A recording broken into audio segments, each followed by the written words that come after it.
বইমেলা এলেই নতুন নতুন বইয়ের আনুষ্ঠানিক মোড়ক উন্মোচন করা হয়। এরই পরিপ্রেক্ষিতে দুর্গামণি উজির বিরচিত শ্রী রাজমালার পঞ্চম লহরের আনুষ্ঠানিক উদ্বোধন হলো শনিবার।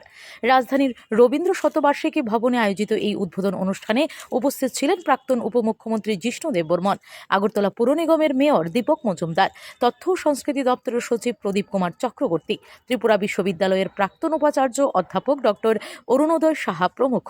মঞ্চে উপস্থিত অতিথিরা আনুষ্ঠানিকভাবে বইটির মোড়ক উন্মোচন করার পর বক্তব্য রাখতে গিয়ে প্রাক্তন উপমুখ্যমন্ত্রী জিষ্ণু দেববর্মন বলেন, ইতিহাস শুধু গবেষণার বিষয় নয়, ইতিহাস সকলের কথা বলে। তাই ইংরেজিতে হিস্ট্রি, যার অর্থ হচ্ছে হিজ স্টোরি, অর্থাৎ প্রত্যেকের কথা বলে, তবে ইতিহাসে যেন সত্যি বিষয় উঠে আসে, এই আহ্বান রাখেন তিনি। আগে সোশ্যাল মিডিয়া আজকাল খুব স্ট্রং। আমি সোশ্যাল মিডিয়ায় পোস্ট করেছিলাম একটা, আমি আসামকে দেখে খুব ইন্সপায়ার।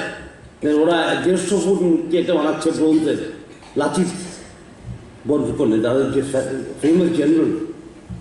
আমাদের এখানে আছে রায় কসম, রায় কাচার, এবং সেই লাচিত বরফুকনের মূর্তিটাই উদ্বোধন করবেন প্রাইম মিনিস্টার। আমাদের বানানো উচিত। We have to live something behind.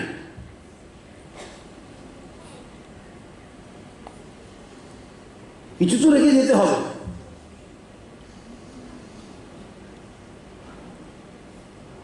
যেমন আগামী প্রজন্ম বুঝতে পারে যে এটা আমাদের সম্পদ। Bureau report, S Bharat live 24 hours.